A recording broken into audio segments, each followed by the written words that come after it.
I would like to talk about suffering and how we create our own suffering by sharing with you some of the stories that I've been told, and I also observed it. A few years ago, there's a visitor come to visit my monastery. It happened to be quite a strange experiences that because that he just want to come by. He want to travel to Puchifa, which is not so far from the monastery, and he stopped by, and then he come to visit the monastery, and we get to talk for some time. He's a traveler from Philadelphia. So I asked him that how he feel about his travel, and have he ever observed that when we travel, we usually find that we can find happiness easier than in our everyday life.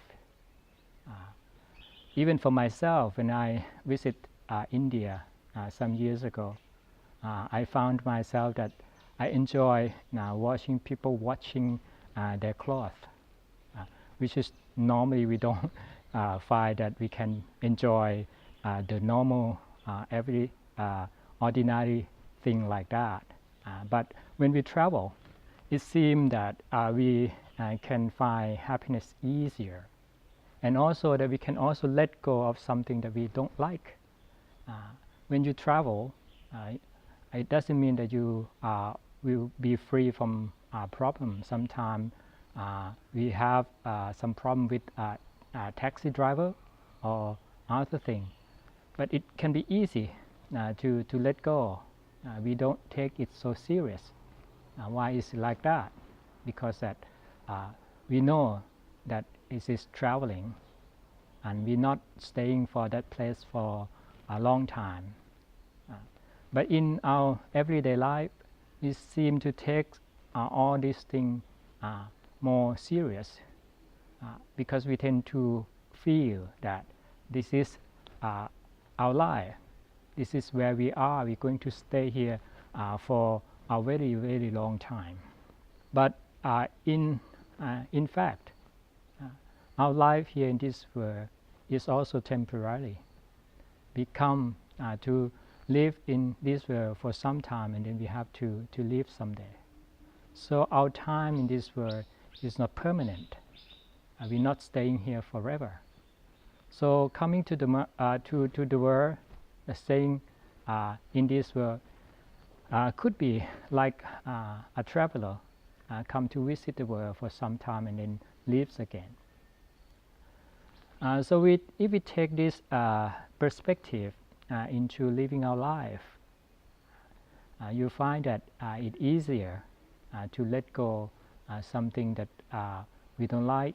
We don't take life so serious as we usually take it, and we'll be able to find small happiness from things around us.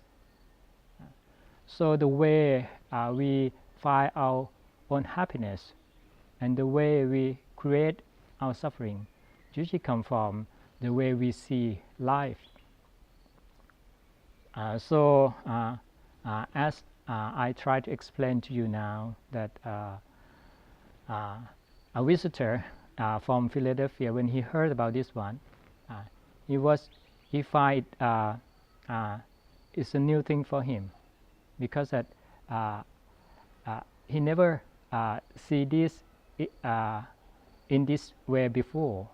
So if we see our life in this world as temporary, the time in this world is not forever, and we see ourselves as a guest of this world. We see that everything that's come to us will not be forever. It's something that stays for some time and then pass away.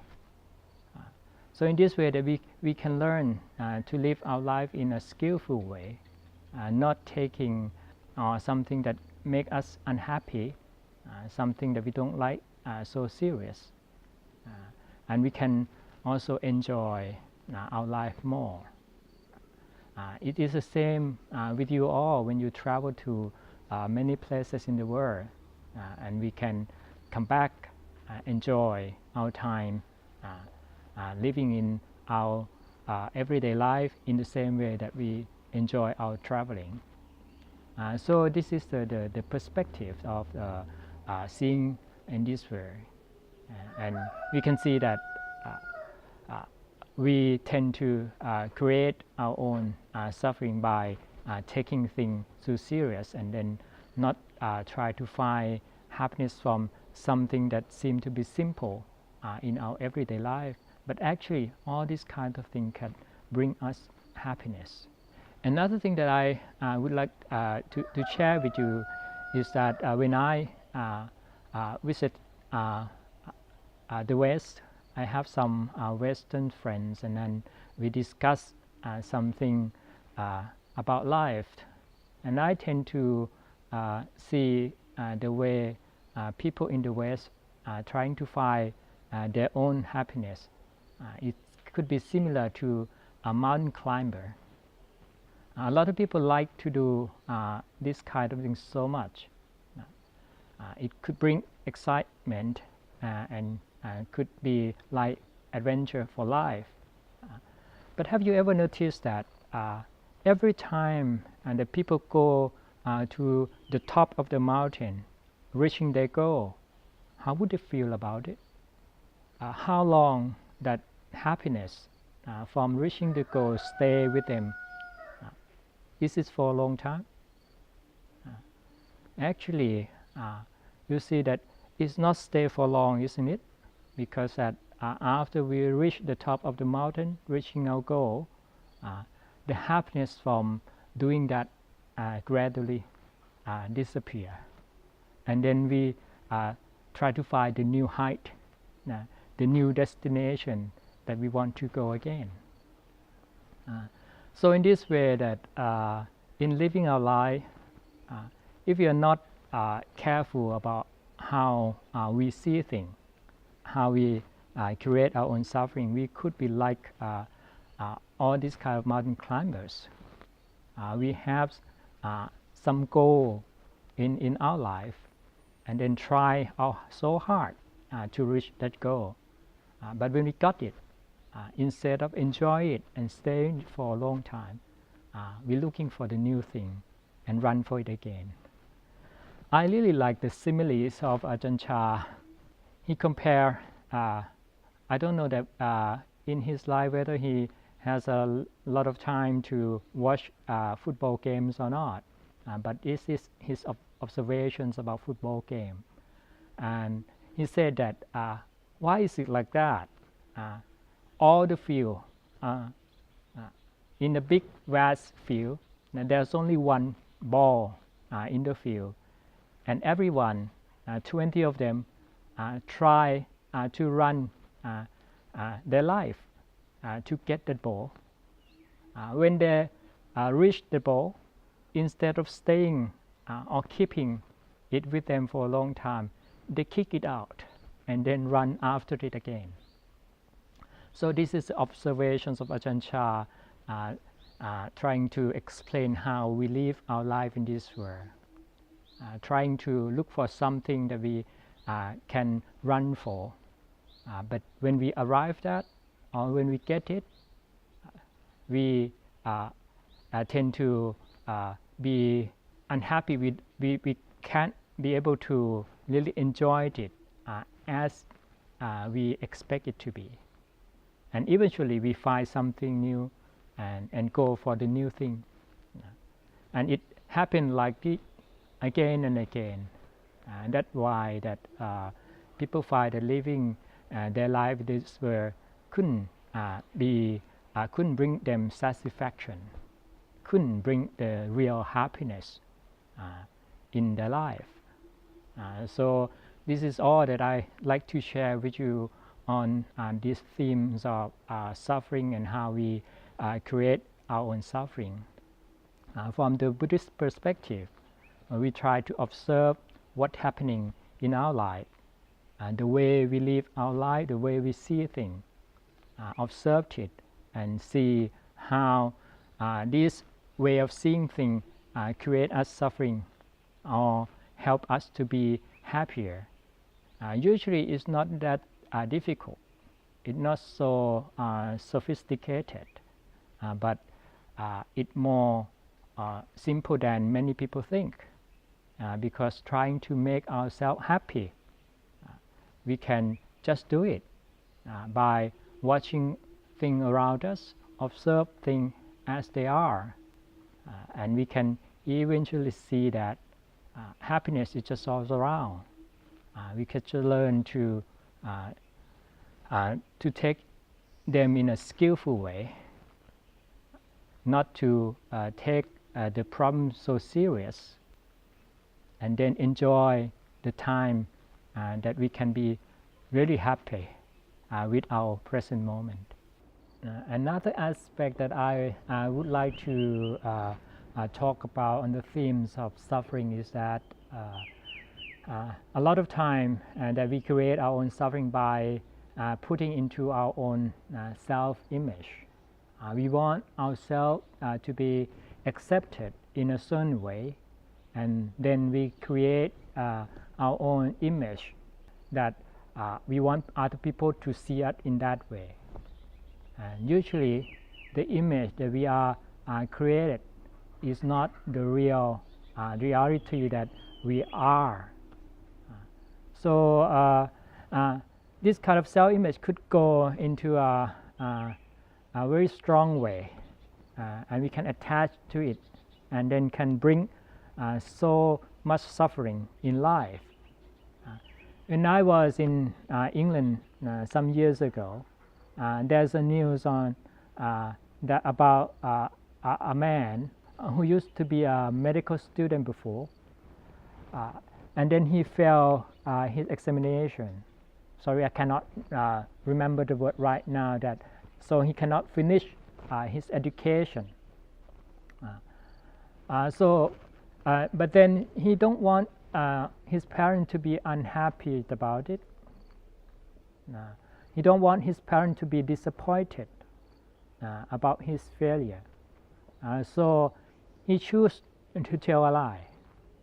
So he told his parents that he still keep going to the medical school.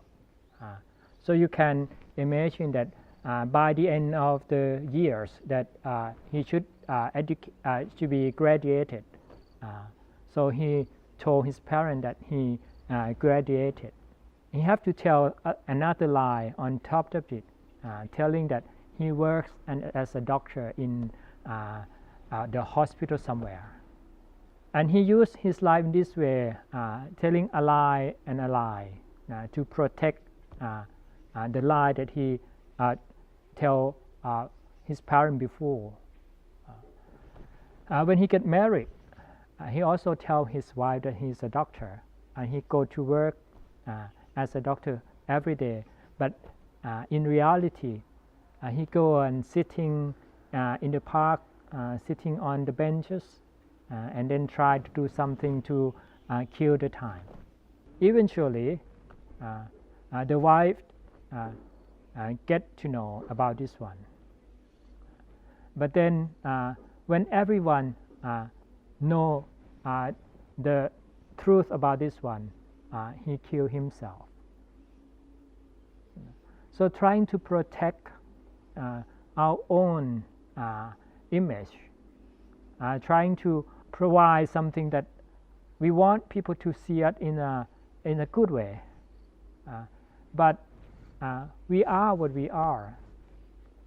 In this way, the more we try to make people see us in a good way, in a positive way, that we are not like that, it creates such an suffering for our life.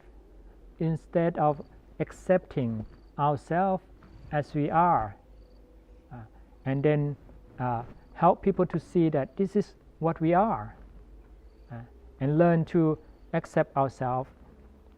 So in this way, our life will be a lot easier, instead of trying to create self-image and trying to protect it. Now, whether you are a man, a woman, or anything else.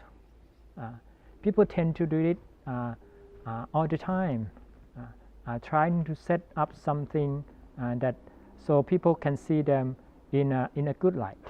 But to be able to find true happiness, you should be able to be at ease with yourself, accept yourself as you are, and then allow people to appreciate yourself as you are.